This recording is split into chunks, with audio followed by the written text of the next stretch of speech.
So good afternoon, ladies and gentlemen. May I ask for attention? We are ready to start this afternoon program. We apologize for a little delay as we were coming to downtown of Vancouver. There was a little traffic and one wrong turn, and it took us a little bit more time. However, we are pleased to see you here, and I would like to introduce the speaker for this hour. It is Dr. John Baer. He is a health practitioner from Denver, Colorado area, and we are very pleased that he has taken his time from a busy schedule to be with us today and to share with us the lecture on important subject matter.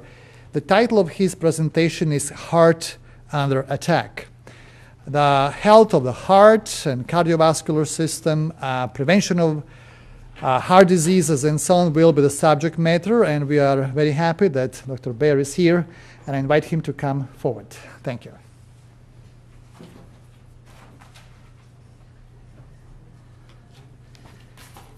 Ladies and gentlemen, I'm so happy to be here with you in your beautiful city of Vancouver. It is truly a beautiful place. Your traffic here is also quite challenging at times, and we apologize for being just a little bit late this afternoon. Haven't been to Vancouver often, but as I think back, there was a time, actually in 1976, that when I got out of college, my favorite and first choice city in which to settle and practice was Vancouver. So I actually came to your wonderful city and spent some time here looking around, but as I don't want to say fate would have it, but I ended up in Denver. It's a little more sunny there, but your city is beautiful. The nature, the trees, the vegetation is extremely appealing. And one of my favorite places in Vancouver was Stanley Park. I think that's a great place to be. And I'm hoping that after today's lecture, we may also be committed to doing what we're seeing here on this picture. Maybe a little bit more of exercise, a little bit more walking around and engaging in the beauties of this city. A night view. And here's actually the building in which we find ourselves. A very beautiful city, lovely skyline, and you are a wonderful people. Thank you for taking the time to come here and be with us this afternoon. As we go through life, we find that there are certain things we see, certain things we hear that become indelibly imprinted in our minds and in our hearts. Sometimes they are tragic, sometimes they are as a consequence of tremendous loss, but usually these impressions stay with us forever. One I just formed yesterday as I was coming here to Vancouver. We all know what Denver has become famous for, just in the last, shall we say, 48 hours. And on my way from to the airport, I went past that shopping center that had no cars parked in it any longer that day. The entire shopping center was closed. The shopping center in which that cinema was located, that was the site of those tragic murders. 71 people were shot at or were injured, and 12, the last I heard, were dead. And as we look at some of these things, and the flags were flying half-mast, all through, the president declared half-mast for all flags in the United States. I thought of some other situations that if we go back just in our minds, not very far, just to January 13th of this year, as you look at this, does that bring something to your mind? Maybe this picture will help you. January 13th. A beautiful ship. Beautiful ship. It's kind of like your beautiful city. Setting out on a beautiful voyage with people in it from all over Europe, different countries in Europe, planning for a good time. A destination vacation. To relax and to enjoy. And something very simple, something very small took place that made a good day into a bad day. People got on board with anticipation, with excitement, with their luggage, with all of their belongings, only to depart looking like this, huddling in blankets with no longer any luggage. A voyage down the coast of Italy, a voyage that had been done many, many times before. The captain had done this trip many, many times before, very experienced.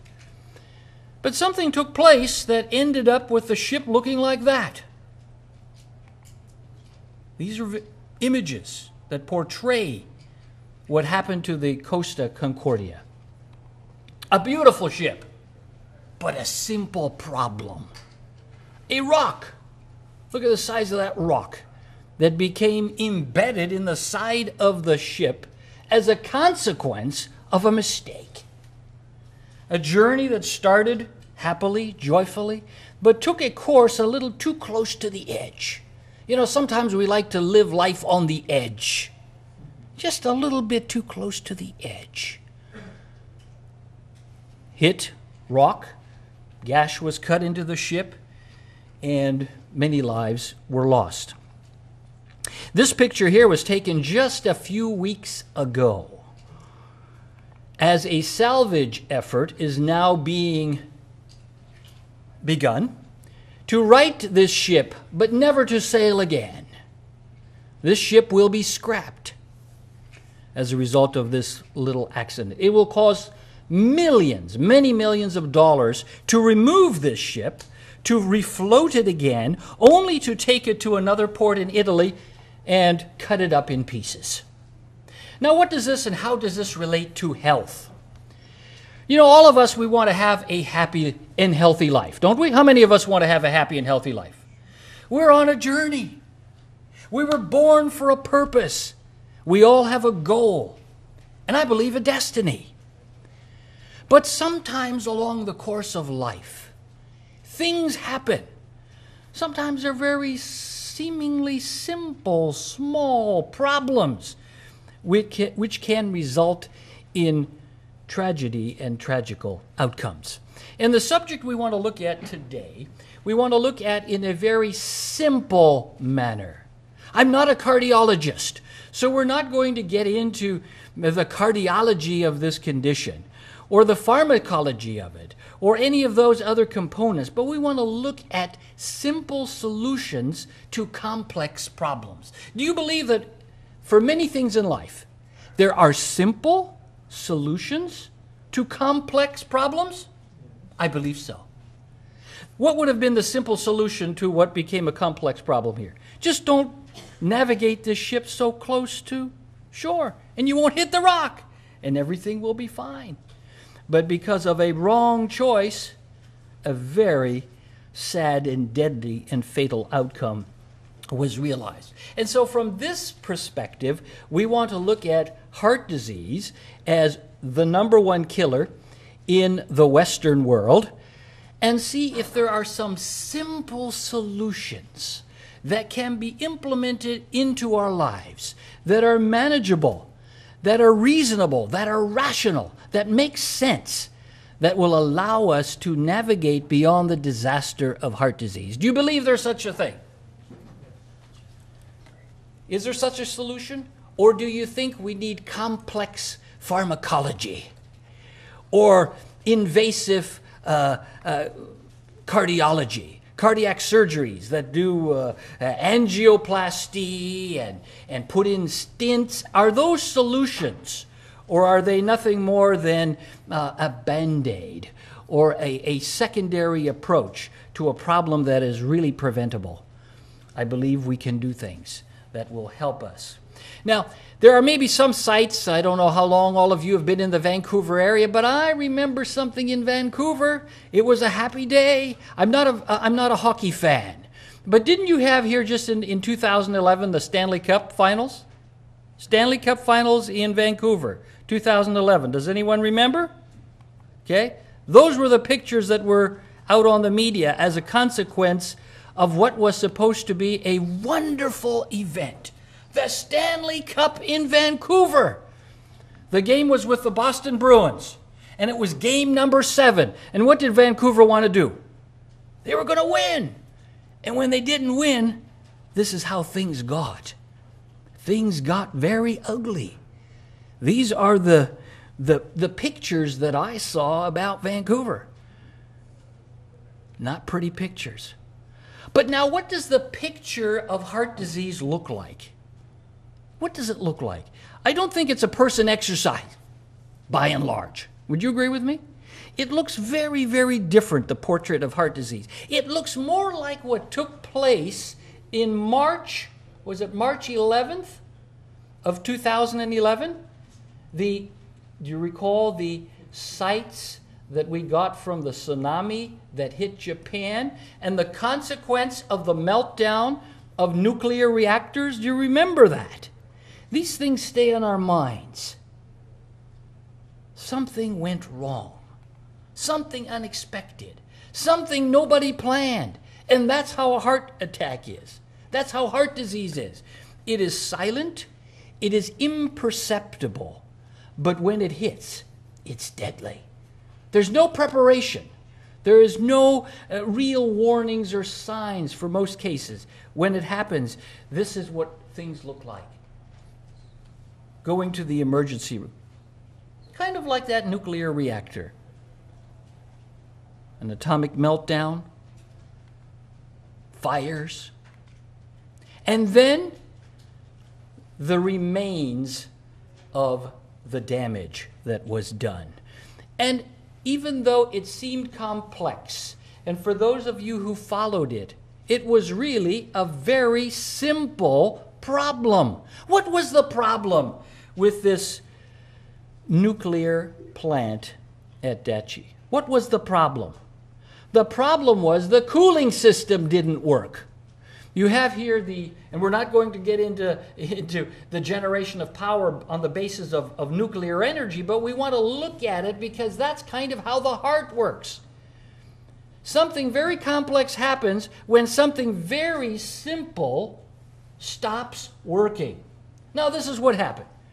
You have here the nuclear reactors that give off tremendous heat. They bring this water into the form of steam.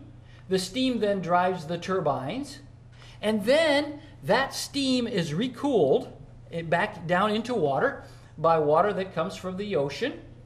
That is a little bit of a cooling system, and the water is recycled and the system continues. So it's a steam-generated electricity as a consequence of a nuclear reactor. Now, what went wrong is the cooling system stopped working. The plant, this just kept heating up, temperature rising, and this cooling thing no longer worked. What happened? A meltdown. A meltdown took place. A dysfunction of that entire system. Now, for us, as it relates to healthcare, if we want to change something with regards to heart disease, and I believe there's hope for us, we can change something about heart disease. It does not have to be a number one killer. By the way, in Canada, it fell down to second place. You know what's in first place? Canada's number one killer? Any guesses? Cancer. Cancer beat heart disease in Canada. In the U.S. and most of the other developed world, heart disease is still number one. But for us to have hope, there needs to come change. Something has to be done different. And I'd like to suggest to you this afternoon that, what we really need is not necessarily more information, but what do we really need? Because many of us already know what I'm going to be sharing with you today. We know what we need to do. You've been to the health lectures here all along, right? How many have been to some of the previous health lectures? Yes, you've heard a lot of good things from a health perspective. What do we really need to do with the information? We need to apply it. Okay? For us to have hope, something has to change. It's very, very important. If we don't make application to information, then what is it? It's just information. I'd like to challenge you today that whatever you hear in these lectures, when you are impressed with the fact that there's something in my life that I need to change, that you decide right here, right now, I'm going to apply this information to my life, to my lifestyle, so that there is hope for me in a different and in a better way. I'd like to challenge you to that, to make a change, to make a decision that I'm going to implement certain principles, certain lifestyle choices. And as I apply those, I will reap the benefits. Because just coming here and listening to a lecture and say, oh, that's good information. Yeah, I knew that already. Yeah, I really should do that, but, you know, my grandfather had heart disease, and my great-grandfather and my uncle has it, and these and other. Since when should our biology be controlled by our biography? Let's not make any excuses. Make a decision right now. I am not going to make excuses for not bringing about change in my life. Alexander Allan Poe said, an excuse is worse than a lie. Is worse than a lie. Don't lie to yourself. Don't say, well, I'm getting too old to do that. You are younger right now than you'll ever be. Did you know that? You're not getting any younger. You're only getting older. So you're not getting any younger. So if you're going to do it now. Because you're not going to get younger. Don't look at what happened to your forefathers, because we don't want to let the biography change our biology. Let's not do that. Have the courage. Don't think, well, you know what? I don't have the courage. I'm not going to eat the plum because I don't want to shake the tree. It's sad. Shake the tree and eat the plum. Let them fall down and reap the benefits of a changed life. There is hope when we make change. I think there's nothing so futile as expecting something different when you keep doing, finish the sentence, the same thing over again. If you keep doing the same thing, what's going to happen? Nothing. Nothing will happen. Nothing will change. So if you want to have change happen, don't do the same thing over and over again. And we'll share with you simple principles that you already know and have already heard that will bring about change in our life. Do you like spending money at the doctor's office? Now in America we have green ones. Yours are colorful here. You have colorful money. But you don't like spending that, do you? You just go to the doctor's office and say, oh, I just come in here to bring you a few $100 bills. I figured you needed it. No, we don't like doing that. Applying lifestyle choices is money saving. How many would agree with that? As you make lifestyle choices in your life, you don't have to go to the doctor as often, or maybe not at all for certain things, because you've prevented. An ounce of prevention is worth help me, a pound of cure. A pound of cure. See, these are some of the health costs statistics that we see as part of the GDP. They're rising. People are spending more and what? Getting less. People are spending more and they're still dying as a consequence of that. And in Canada, I understand it costs you money too. Healthcare is not free, is it?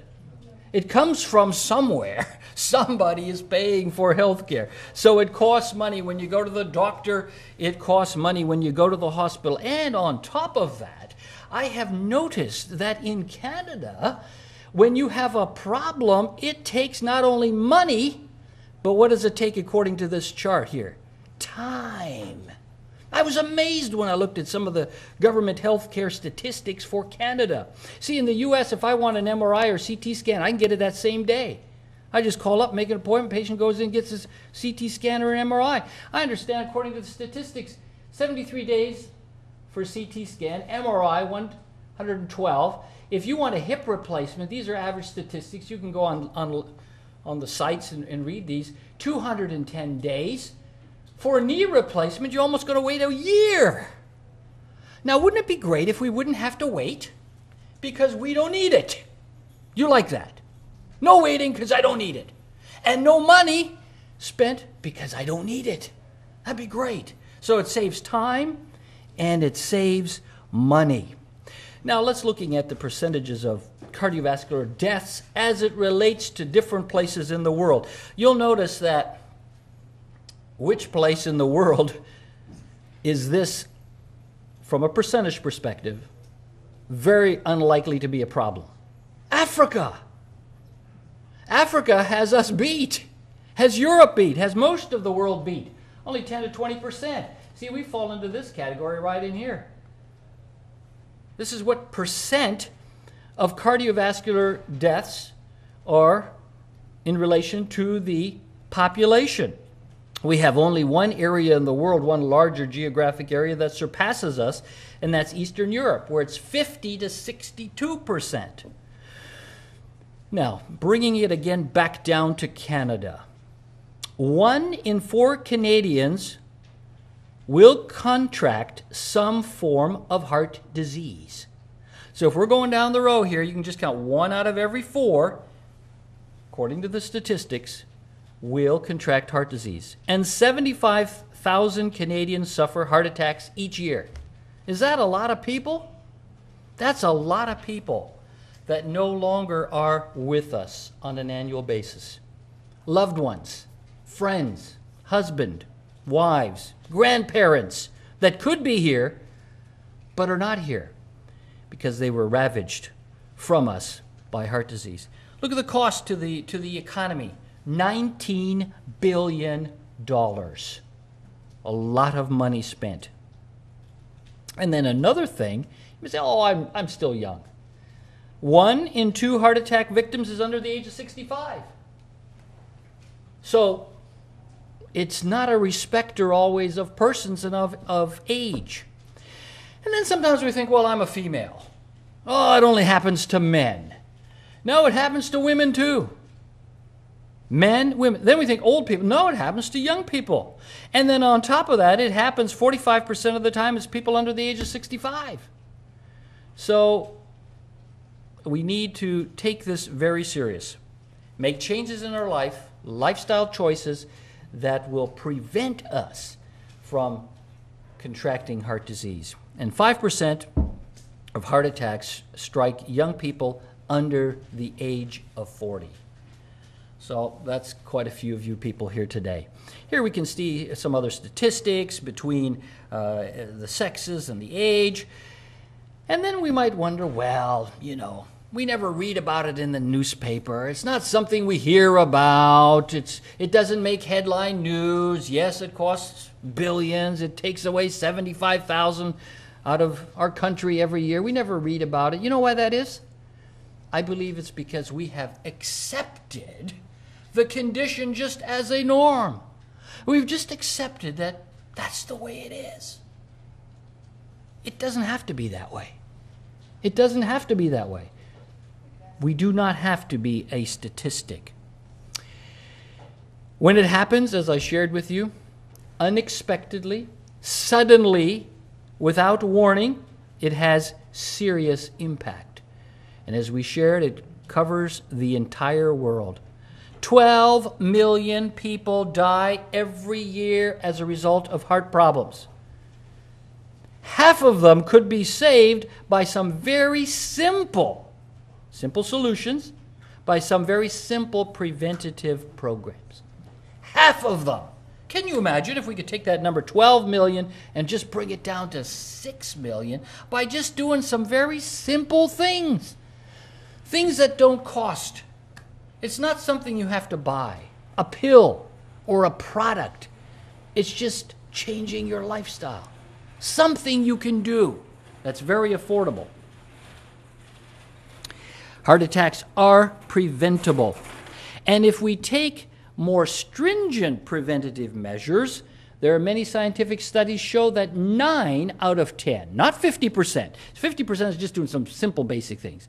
But 9 out of 10 heart attacks could be prevented. Can you imagine that? 90% of this problem could be managed and controlled by some very, very simple, basic, cost-effective measures. So what causes a heart attack?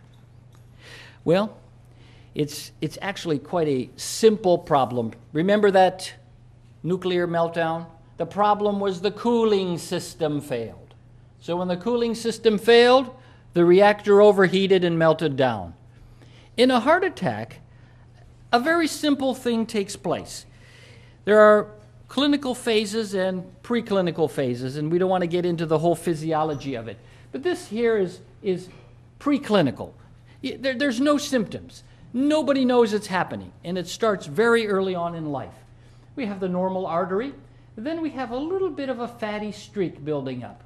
Then we have a fibrous plaque developing, and then the advanced, little bit more plaquing developing, and then only then, when it's gotten really bad, look at this is still preclinical. When we get to this area here, do we have certain symptoms? Now, various things can happen. One thing can be aneurysm, all right, or there's a rupture in the blood vessel, because the blood vessel loses its elasticity. It becomes calcific, it becomes brittle, it becomes very fragile, and as a consequence, an aneurysm takes place. And by the way, when an aneurysm happens, it's usually fatal, unless you are really close to a hospital, because it's usually a large blood vessel, and when that ruptures, it's too late. Unless you're in the hospital and you're immediately rushed into surgery and the artery is repaired.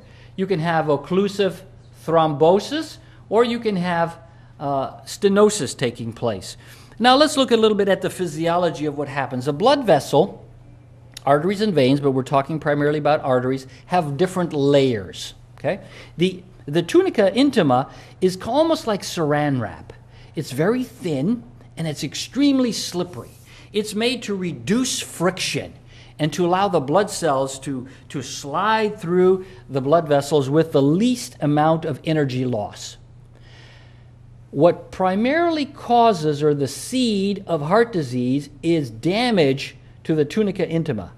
A rupture or a tear takes place, which is depicted here, a slight injury. It could be any one of these things here. We're going to touch on some of them. Notice smoking, hypertension, viruses, toxins, elevated homocysteine, and just a number of other things. But generally, inflammation. The state of inflammation in the body or in the circulatory system causes a damage or a slight abrasion to the tunica intima.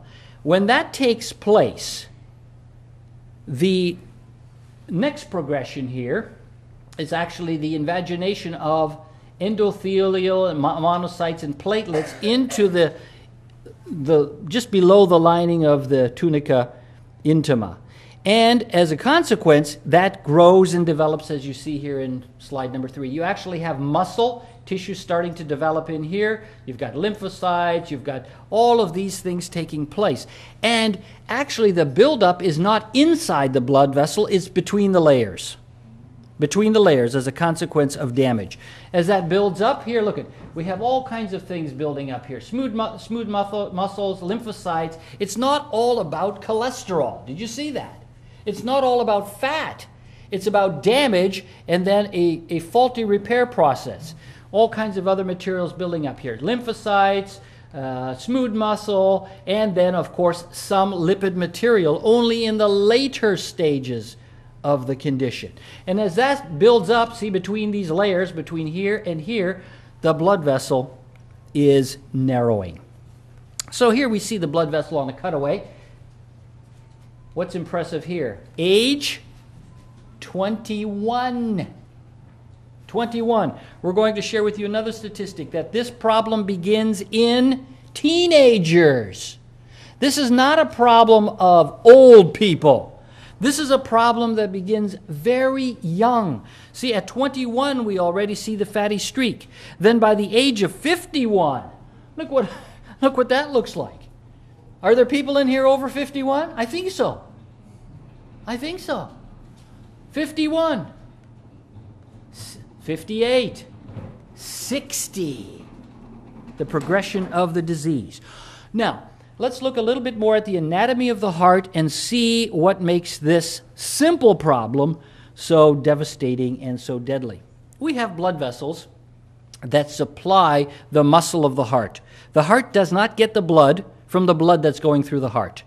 The heart has its own independent blood supply to keep it nourished and to keep it oxygenated and to bring in nutrition. And this blood vessel right here is the most critical, the left coronary artery, because it supplies this part of the heart.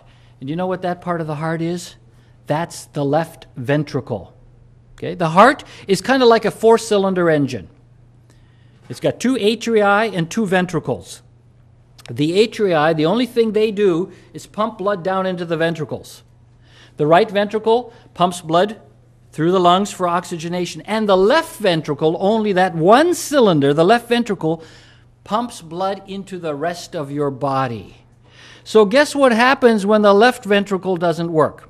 So usually you got an 8-cylinder engine. If you got one spark plug not working, the car runs. But in this case, if the left ventricle doesn't work, what happens? There's no blood for you. And when there's no blood for you, what happens to you? Serious things. You can die. It can be fatal unless something can be done immediately.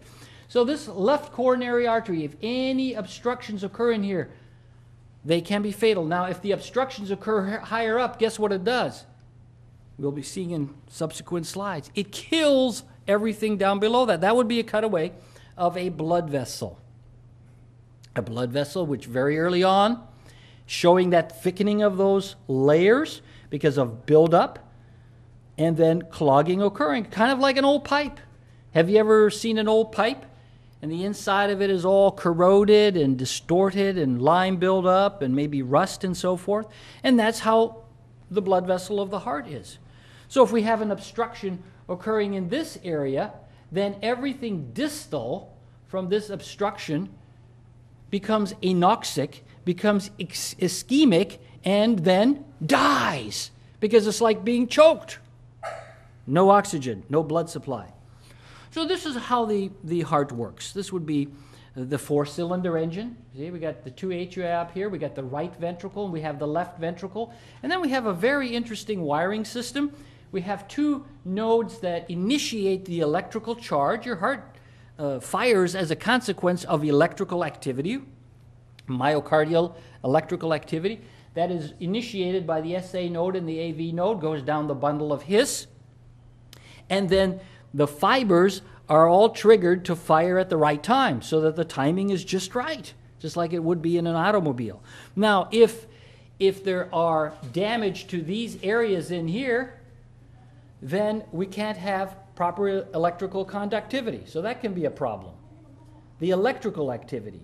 Or it could be a plumbing problem, a blockage of the blood vessels to where the heart muscle doesn't receive the nutrition. So we can have problems in different areas. Now, this problem, when it affects the heart, we call it coronary heart disease. But this problem affects actually the whole body. It's not a heart problem, it's a body problem. It's just when that problem is in the heart, then we get all scared because then that can kill you. But when that same problem that we're talking about, see, simple problems cause complex problems throughout the body. And the solutions for the heart, the brain, the kidney, the liver, wherever it is all the same. The same approach, the same solution, different problem, different location. If it occurs in the brain, what do we call it? A stroke. See, there's only 2 types of strokes. Ischemic stroke or hemorrhagic stroke. Guess which one is the most common, about 80% of all stroke? Is it hemorrhagic or ischemic? What do you think? Ischemic. It's not a matter of a blow to the head where blood is leaking out or you got a hematoma, subdural hematoma. The problem is ischemia. The blood supply is cut off. The same problem to the brain as to the heart. Then if it occurs in other areas, we have aneurysms. We have angina, we have hypertension because we have blockage in the kidneys. So blood is being blocked. It can't move through, so pressure builds up. We have it in the peripheral vessels. Anywhere throughout the body, that same problems. Now, here's how it would look if we did it histologically. If we'd cut a blood vessel, cut it in half, stain it, these are the things we would see as a consequence of the disease. Remember, we talked about the clinical phase of aneurysm. This is what an aneurysm looks like. This is a dissected aneurysm. It's a large bulging of the blood vessel. Doesn't look very pretty. There it is. Hemorrhaged. And sometimes these can be picked up on scans, but you don't see them if you don't check for them. And once they break, it's a serious problem. Now, it's interesting to note that people, that we said, live in other places of the world that eat these kinds of foods, just real simple stuff. These kind of people, do you think they have this problem? No, they don't have this problem. But yet people who live in the Western world, in our world, in Canada, in Vancouver, 1 out of 6, even as teenagers, have the beginning of coronary heart disease. 1 out of 6. By the age of 40, 70% of everybody has it, to the point of, if you remember on the pictures, you have already 50% occlusion, and the consequence is a heart attack. Let's look again at the heart attack. This is what it looks like. You have a blockage of the left lateral ventricular artery. It becomes blocked, and then all of that muscle tissue that is supplied by that artery now slowly dies. What does a heart attack feel like? Pressure on the chest, like an elephant maybe sitting on you. Deep pressure. Sometimes there can be symptoms into the neck, symptoms into the left arm. They can be different symptoms, but primarily constrictive pressure in the chest area. And the sad thing is that out of those who survive a heart attack, 2/3 of them are permanently disabled. So having a heart attack is not a good day. If you survive, 2/3 chance you will be disabled. So who's at risk? When you look at these people here, I said in Canada it's about 1 in 4. Which one of these people are at risk? Is there something we know today that has been substantiated by numerous research studies that tells us that you are more or less at risk? Let's look at what those things are. The big 3. Number 1, smoking. Smoking contributes to 30%, it is felt, of all coronary heart disease. Number 2, high blood pressure contributes to coronary heart disease. As a matter of fact, if you raise your blood pressure just by 10 millimeters of mercury, you increase your chances of a heart attack by 23%. So it's important to keep your blood pressure down. Do you know what your blood pressure is? How many people know what their blood pressure is? Raise your hand. Good. I think everybody should know that. There are certain things we should know about ourselves. We know our street address. We know how many gigabytes our computer has. We know about our cell phone, how many minutes it runs. We know all these things. But we need to know and have information about ourselves. We need to know about our blood pressure. And where does our blood pressure need to be? Can somebody tell me where we need to stay under? Huh? How about 140 millimeters of mercury over 90? We need to stay below those numbers to be healthy. We can't come close to them or exceed them. So blood pressure. And number 3, high cholesterol. Elevated cholesterol contributes to coronary heart disease more than any of these other conditions. So let's look at this a little bit. This is Canada. These are Canadian statistics. You can go on governmental healthcare websites, and all of these statistics are there. And I want to share with you that things are not getting better. Things are not getting better. Things are getting worse. And I'm not saying this to scare you, but I'm saying this because it's a fact. There are 4 things listed here, and only 1 out of 4 is getting better in Canada. And in the States, we're no better. Actually, we're worse than the United States. I'll share with you some statistics from the U.S. that make you folks look real good. But I don't want to make you feel too good, because then maybe you're not going to want to change. And I want you to decide today to make choices, lifestyle choices, that'll result in health and happiness, to where you are not a statistic, but you defy the statistics of the government, because you're making choices that are simple and that are health promoting. Hypertension. Let's just look at hypertension. We've got studies there from 94 all the way to 2005. In 94, hypertension was 8.2, and there's a p-value in there for error. I mean, these were good studies. And we see that hypertension from 8.2 has gone up to, in 2005, to 14.6. So that risk factor, which we said these risk factors determine whether you will be at greater risk for coronary heart disease. Those are statistical factors. Hypertension is getting, what is it getting? Better or worse? It's getting worse. Okay. Number 2, diabetes. 2.5 and has gone now to, in 2005, and we're now 2012. They're late with coming out with statistics. It takes them too long to study this. But I'll tell you, in 2012, the numbers are higher. It's gone up to 3.6. There's only one thing that got better, and what is that?